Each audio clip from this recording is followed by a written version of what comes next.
तो आदाब, नमस्कार, गुड इवनिंग, सत श्री अकाल। एक बार फिर आप तमाम लोगों का स्वागत है क्राइम कहानियां विद शम्स में। मौसम चुनाव का है, हर तरफ चुनावी बातें हो रही हैं। 1 जून तक वोटिंग होगी और फिर 4 जून को काउंटिंग होगी। 18वीं बार लोकसभा के लिए चुनाव हो रहे हैं, वोट डाले जा रहे हैं। इन 18 लोकसभा चुनाव का इतिहास क्या है? देश में पहली बार चुनाव कैसे हुआ था, कितने दिनों तक हुआ था, देश में निर्वाचन आयोग यानी इलेक्शन कमीशन का गठन कब हुआ, पहले चुनाव में कौन कौन सी पार्टी थी जिन्होंने पंडित जवाहरलाल नेहरू की अगुवाई वाली अखिल भारतीय कांग्रेस का मुकाबला किया था। ईवीएम मशीन और बैलेट पेपर, ये उस ज़माने में जो बूथ कैप्चरिंग होती थी, उसमें कितना बदलाव आया, क्या कहता है इतिहास, चुनाव में कितना खर्च बढ़ा, पहले चुनाव पे कितना खर्च आता था, पहली बार जब पोलिंग हुई, वोटिंग हुई, तो वो किस तरीके से हुई थी। क्या आप यकीन करेंगे कि इस देश में पहली बार जब चुनाव हुआ था तो लोगों ने कोरे कागज़ पर अपना वोट डाला था, उसका भी एक तरीका था। तो पूरी चुनावी कहानियाँ और इस चुनाव को लेकर बीच बीच में ख़ासतौर पर ईवीएम को लेकर जो आवाज़ उठी, या इससे पहले जो बूथ कैप्चरिंग को लेकर जितने जुर्म हुए, क्राइम हुए, कैसे लूटपाट मचती थी पूरे चुनाव को लूटने के लिए, वो पूरी कहानी आपके सामने है। 15 अगस्त 1947 को हम आज़ाद हुए थे और 26 जनवरी 1950 को हमारे देश का अपना एक संविधान बना था। और 26 जनवरी 1950 से ठीक एक दिन पहले 25 जनवरी 1950 को इस देश में पहली बार इलेक्शन कमीशन का जन्म हुआ था, यानी कि जो अपना निर्वाचन आयोग है। लेकिन तब इलेक्शन कमीशन में सिर्फ एक ही आयुक्त रहते थे, इलेक्शन कमीशन के कमिश्नर एक ही हुआ करते थे। जो पहले इस देश के इलेक्शन कमिश्नर बने थे उनका नाम सुकुमार सेन था। बाद में इलेक्शन कमीशन में जो कमिश्नर थे उनकी तादाद बढ़ी। 89 में पहली बार हुआ था जब 16 अक्टूबर 1989 जब एक की बजाय 2 और कमिश्नर को उसमें शामिल किया गया। उसके बाद परंपरा ये आज तक चली आ रही है कि एक इलेक्शन कमिश्नर मेन होते हैं और बाकी 2 उनके आयुक्त होते हैं जो 2 उनके अंडर में काम करते हैं। तो 3 लोगों की ये पूरी कमेटी होती है जो इस देश के राष्ट्रपति, इसके अलावा लोकसभा, राज्यसभा, विधानसभा, ये सारे चुनाव कंडक्ट करते हैं। यही इलेक्शन कमीशन की ये जिम्मेदारी है। तो 26 जनवरी को संविधान बना और 25 जनवरी 1950 को लोकसभा का गठन हुआ। लोकसभा के गठन के बाद जो पहला चुनाव हुआ था हमारे देश में, वो चुनाव 25 अक्टूबर 1951 से लेकर 21 फरवरी 1952, यानी कि लगभग 4 महीने तक इस देश का पहला लोकसभा का चुनाव हुआ था। और तब लोकसभा के साथ साथ विधानसभा के भी चुनाव हुए थे पूरे देश में। तो पहला इलेक्शन हमारे देश में जो हुआ वो 25 अक्टूबर 1951 से 21 फरवरी 1952 के बीच कराए गए थे। और तब लोकसभा की कुल सीटें 489 थी, लेकिन चुनाव होता था 401 401 पर। वजह ये थी कि तब एक एक लोकसभा की सीट पर 4 उम्मीदवारों को भी जिताया जा सकता था। तो कई जगह पे 2-2, एक ही, जैसे सपोज नोएडा है तो नोएडा में 2 लोकसभा की सीटें थी। बाद में हालांकि फिर इन चीज़ों को 1957 तक ये जारी रही, एक सीट पे एक से ज़्यादा उम्मीदवारों को जीतने का। 57 में फिर ये हुआ कि नहीं, एक लोकसभा सीट मतलब एक ही कैंडिडेट जीतेगा। तो पहला जो चुनाव, इस आम चुनाव हुआ, वो 51 से 52 के दरमियान हुआ था। और तब जो मेन पार्टी चुनाव में थी, जिनका मुकाबला था पहले लोकसभा चुनाव में, उससे मेन पार्टी में पंडित जवाहरलाल नेहरू, उनकी पार्टी भारतीय राष्ट्रीय कांग्रेस, इसके अलावा जो उनको टक्कर देने वाली पार्टियां थी तब, उनमें जयप्रकाश नारायण की अगुवाई वाली सोशलिस्ट पार्टी, इसके अलावा जेवी कृपलानी की किसान मजदूर प्रजा पार्टी, साथ ही भारतीय कम्युनिस्ट पार्टी, अखिल भारतीय जनसंघ जो अब बीजेपी का रूप है, हिंदू महासभा, इसके अलावा कपात्री महाराज की अखिल भारतीय राम राज्य परिषद और साथ ही त्रिदीप चौधरी की रिवोल्यूशनरी सोशलिस्ट पार्टी। तो ये तमाम पार्टियां पहले चुनाव में मैदान में थी। इसके बाद अब चुनाव की प्रक्रिया शुरू होती है। ये चुनाव कुल, जैसा मैंने आपको बताया, कि 4 महीने तक चलता है। पहला चुनाव जो हुआ था वो किस तरीके से हुआ था, पता नहीं आप में से कितनों को पता होगा। पहला चुनाव ऐसा हुआ था कि अगर उस ज़माने में जब चुनाव हुआ तो आज की तरह नहीं है कि 40-50 कैंडिडेट हुआ करते थे। अमूमन 1-2 ही लोगों के बीच में चुनाव होता था। तो होता ये था कि इस चुनाव के लिए एक बॉक्स होता था, एक बैलेट बॉक्स जिसको कहते हैं, और उस बॉक्स में एक 2 अलग अलग कलर के बॉक्स को रंग दिया जाता था। जैसे जिस कैंडिडेट का जो कलर, अगर किसी का नीला है तो नीला, किसी का लाल है तो लाल, 2 डब्बे रख दिए गए। अब ये नीले रंग वाला कैंडिडेट का है और ये लाल वाले का है, तो उनके समर्थकों को बता दिया जाता था कि आपके समर्थक का ये बॉक्स है। लोग जाते थे, एक सादा कोरा कागज़ लेते थे और अपने अपने उम्मीदवारों के रंग वाले बॉक्स में वो कोरा कागज़ डाल देते थे। उस पर कोई मोहर नहीं, कोई नाम नहीं, कोई सिग्नेचर नहीं, सीधे ले जाकर वो कोरे कागज़ को अपने उम्मीदवार के रंग वाले बक्से में डाल देते थे। इसकी वजह ये थी उस वक्त कि बहुत सारे लोग, एक बड़ी आबादी पढ़ना लिखना नहीं जानती थी, तो वो अगर आप नाम भी कैंडिडेट का लिख दें तो वो पढ़ ही नहीं पाएंगे। तो ये हुआ कि चलो कलर के हिसाब से आप बता दो, अब वो साइन और कुछ करेंगे नहीं, तो आप कोरा कागज़, सादा कागज़ दे दिया जाता था, वो बक्से में डाल देते थे। जब वोटिंग हो जाती थी तो उन कोरे कागज़ को निकाल कर उसकी गिनती होती थी, फिर जिसके कोरे कागज़ ज़्यादा निकलते थे वो जीत जाता था। 1952 में ये परंपरा शुरू हुई, लेकिन फिर 1957 में जो दूसरा चुनाव हुआ उसके बाद लगा कि नहीं, इसमें थोड़ा सा सुधार करना चाहिए। तो 1957 में ये हुआ कि अब लकड़ी के डब्बे पर अभी तक जो कलर लगाया जाता था, अब उस पर उम्मीदवारों के नाम लिख दिए गए।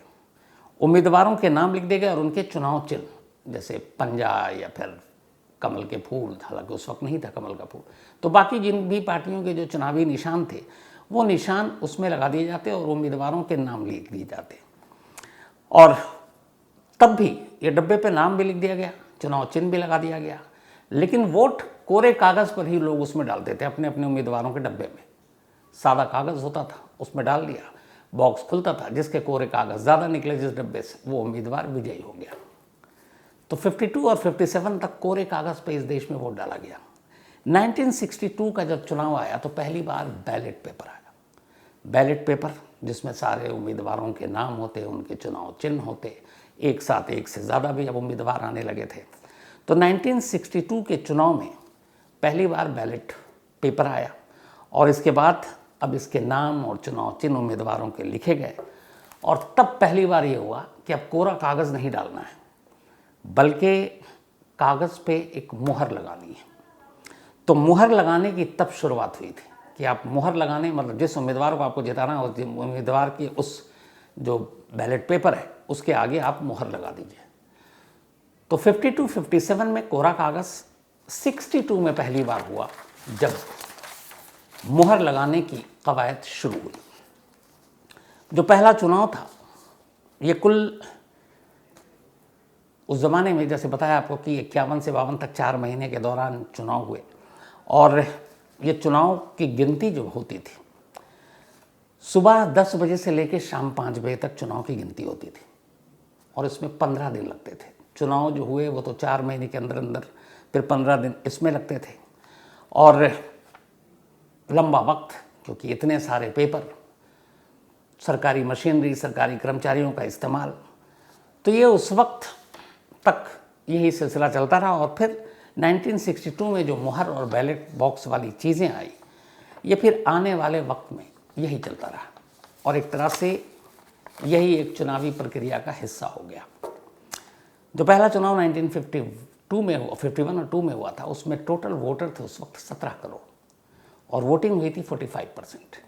57-66 में फिर वोटर की तादाद उसी हिसाब से बढ़ती रही, और आज अब इस वक्त 18वें लोकसभा चुनाव में जो हमारे देश में वोटरों की तादाद है वो है कुल 96.8 करोड़, यानी लगभग 97.5 करोड़।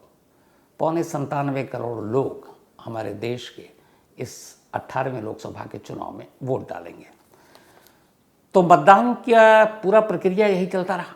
फिर धीरे धीरे वक्त बीता, दुनिया ने तरक्की की, टेक्नोलॉजी आई। अब ये हुआ कि बड़ा लंबा है जो पूरा प्रोसेस है चुनाव का, तो इसको आसान कैसे किया जाए। फिर ये कागज़, बैलेट पेपर, इससे हज़ारों लाखों पेड़ों की कटाई हो रही है क्योंकि कागज़ उसी से बनता है। तो ये सारी चीज़ें कैसे कम की जाएं, और ये जो वक्त लगता है वोटों की गिनती में, तब तो खैर टीवी भी नहीं था। बाद में जब टीवी आया तो ये हुआ कि दूरदर्शन पे इधर चुनाव चल रहा है, इधर पिक्चर भी चल रही है, मनोरंजन के प्रोग्राम भी दिखाए जा रहे हैं, और लोग 3-3, 4-4 दिन तक, पहले जो 14-15 दिन तक गिनती होती थी, बाद में वो 2 से 5 दिन तक सिमट गया, लेकिन फिर भी 2-2 दिन तक चुनाव की गिनती चल रही है, लोग दूरदर्शन से चिपके हुए हैं। फिर दौर बदला कि नहीं, अब चुनाव का तरीका कुछ और होना चाहिए, और तब ईवीएम की एंट्री होती है, इलेक्ट्रॉनिक वोटिंग मशीन की। हमारे देश में पहली बार ईवीएम के जरिए चुनाव की जो शुरुआत हुई थी वो केरल से हुई थी। तारीख थी 19 मई 1982, और केरल में परूर विधानसभा सीट के कुछ पोलिंग बूथ पर ट्रायल के तौर पर ईवीएम मशीन का इस्तेमाल किया गया। इसके बाद इसका नतीजा डिक्लेयर किया गया, लेकिन कुछ लोग पहुंच गए कोर्ट कि भाई कानून में तो कहीं है नहीं ईवीएम, हमारे यहाँ तो बैलेट पेपर है, बैलेट बॉक्स के जरिए जाते हैं। तो ये मामला फिर कोर्ट पहुंचा, और तब सुप्रीम कोर्ट ने फैसला सुनाया था और कहा था कि जो चुनाव आयोग है, ये इलेक्शन कमीशन है, उसमें कहीं भी उसके लिए ईवीएम मशीन का इस्तेमाल करने का कानून या उसके पास अधिकार नहीं है, तो इसीलिए इस नतीजे को रद्द कर दिया जाता है।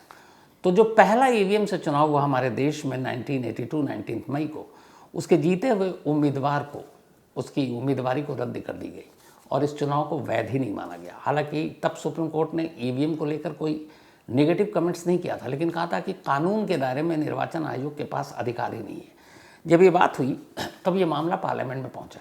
दिसंबर 1988 में तब संसद में पहली बार एक कानून बना, और जन प्रतिनिधित्व अधिनियम 1951 के तहत इसमें धारा 61A जोड़कर चुनाव आयोग को एक तरह से अधिकार दे दिया गया कि अब वो ईवीएम का इस्तेमाल कर सकता है, और तब पहली बार एक कानून बनकर चुनाव आयोग के पास ये अधिकार आया कि वो ईवीएम मशीन का इस्तेमाल कर सकता है।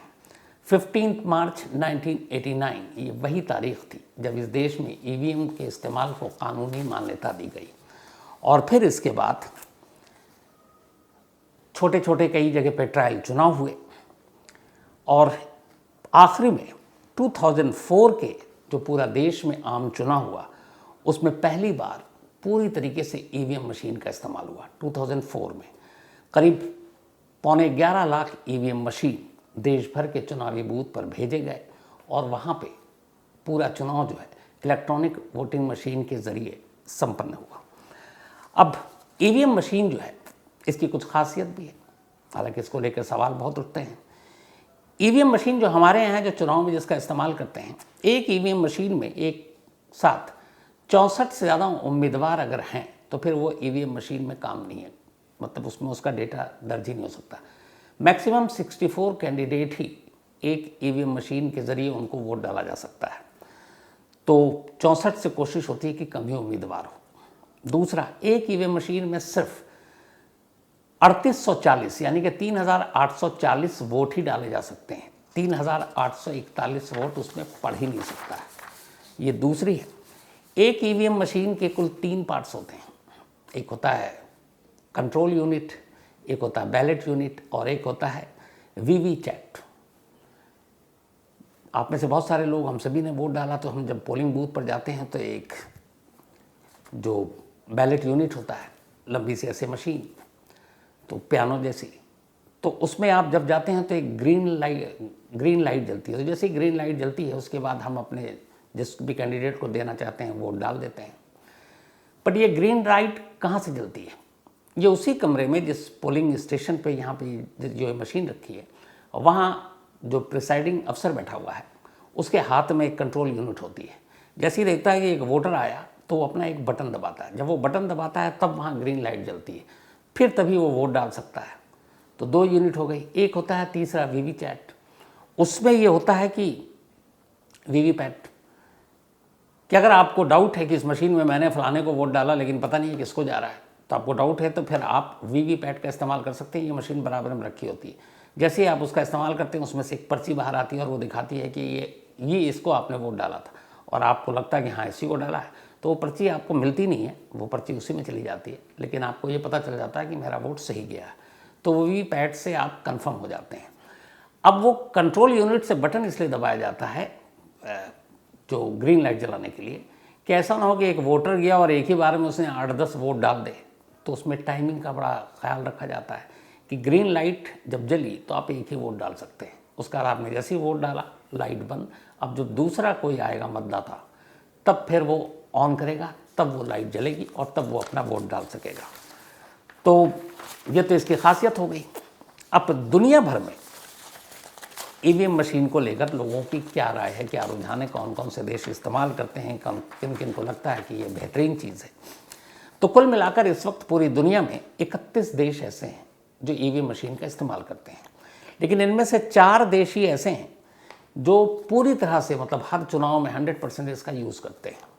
11 देश ऐसे हैं जो ईवीएम का इस्तेमाल कुछ कुछ चुनाव में करते हैं, जो बहुत इंपॉर्टेंस जिसके मायने नहीं रखते, थोड़ा छोटे चुनाव होते हैं। देश के जो मेन चुनाव होते हैं यानी उनमें 11 देश नहीं करते हैं। 3 देश जर्मनी, नीदरलैंड और पुर्तगाल ने ईवीएम का इस्तेमाल बंद कर दिया। पहले इन्होंने किया, फिर कुछ आवाज़ उठी, उन्होंने बंद कर दिया। जबकि 11 देश ऐसे हैं जिन्होंने इसको पायलट प्रोजेक्ट के तौर पर, एक ट्रायल के तौर पर तो लिया, लेकिन फिर उसका इस्तेमाल करने के बाद उनको लगा कि ये ठीक नहीं है, तो उन 11 देशों ने इसको पायलट प्रोजेक्ट के इस्तेमाल करने के बाद ही बंद कर दिया। जो भारत की ईवीएम मशीन की टेक्नोलॉजी और तकनीक है, इसको देखते हुए कुछ देशों ने भारत से भी ये टेक्नोलॉजी ली है।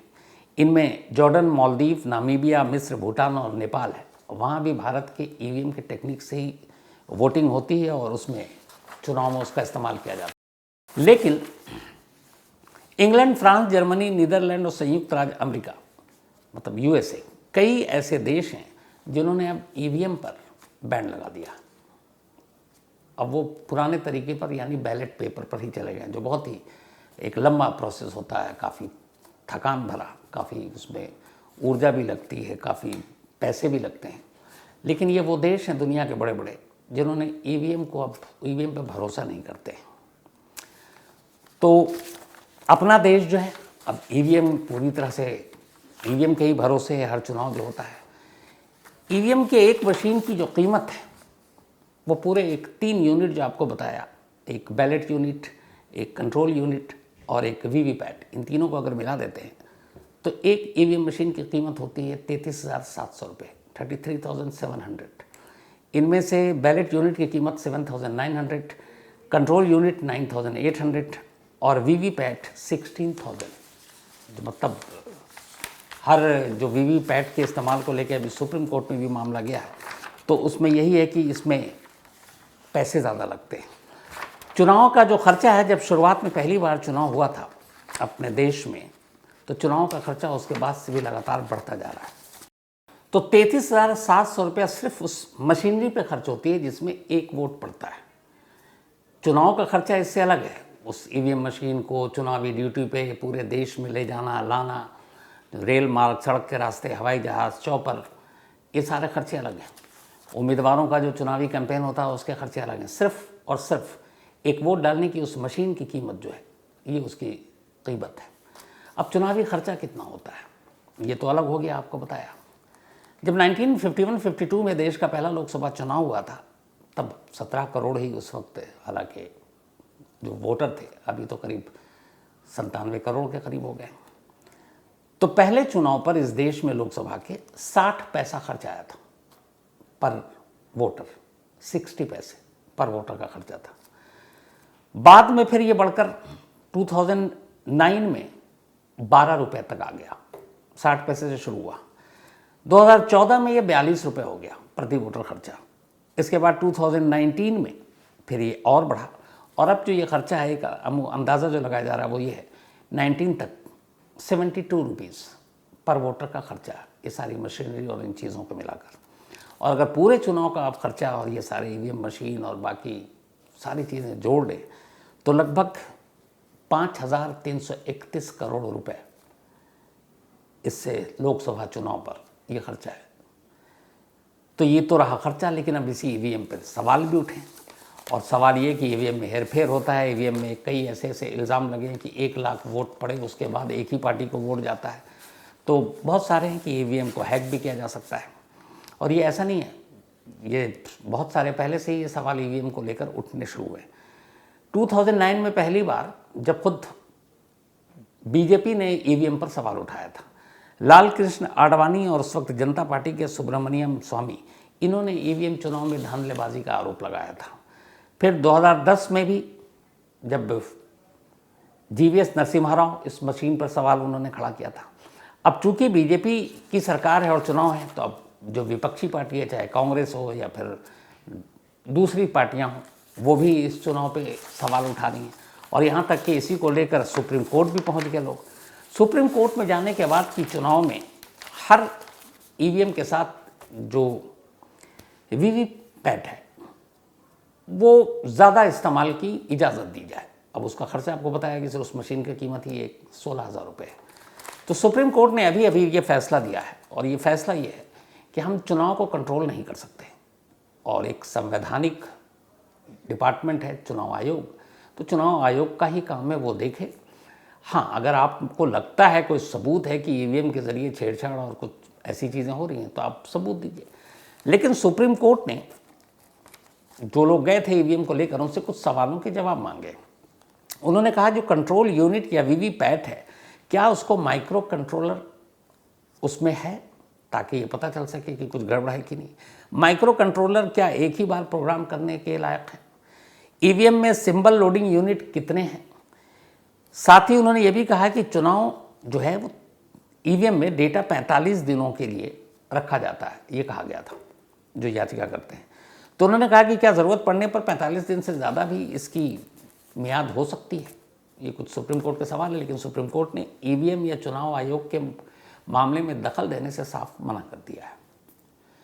तब उसी ईवीएम के ज़रिए फिर चुनाव होगा। लेकिन एक बड़ी दिलचस्प बात यह है कि जब चुनाव होता है तो हमेशा जो हारने वाली पार्टी या उम्मीदवार होते हैं वो हमेशा ईवीएम के ऊपर उंगली उठा देते हैं, लेकिन वही पार्टी अगर उसी जगह से अगली बार चुनाव जीत जाती है तो फिर वो सारा क्रेडिट और श्रेय जनता को देती है और ईवीएम की तरफ कुछ नहीं बोलती है। तो इसका मतलब ये है कि जब जीतता आदमी तब ईवीएम ठीक हो जाता है, और हारता है तो वही ईवीएम खराब हो जाता है।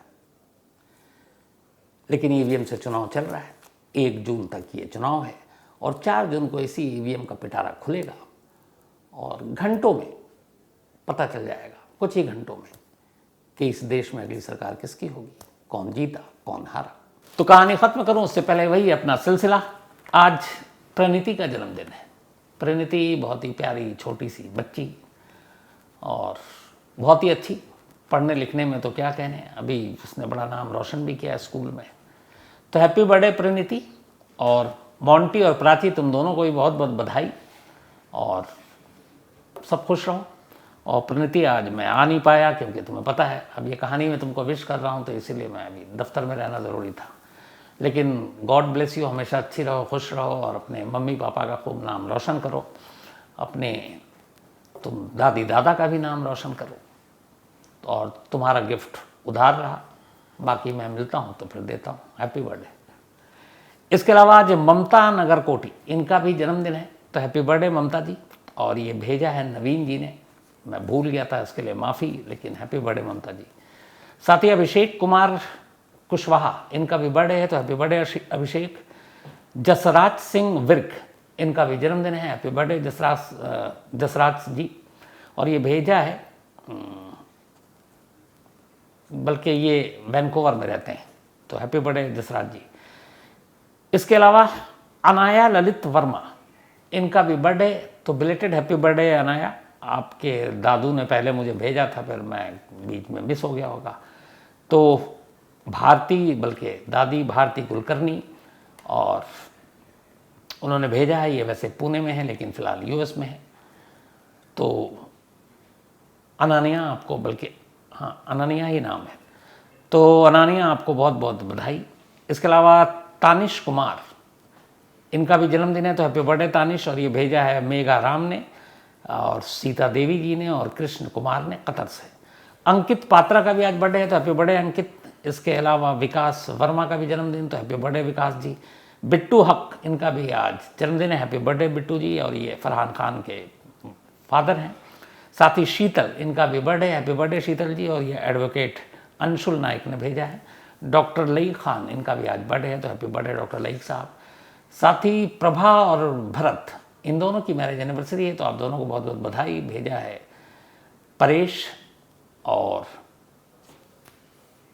परेश ने, अगला नाम पता नहीं याद आ रहा है।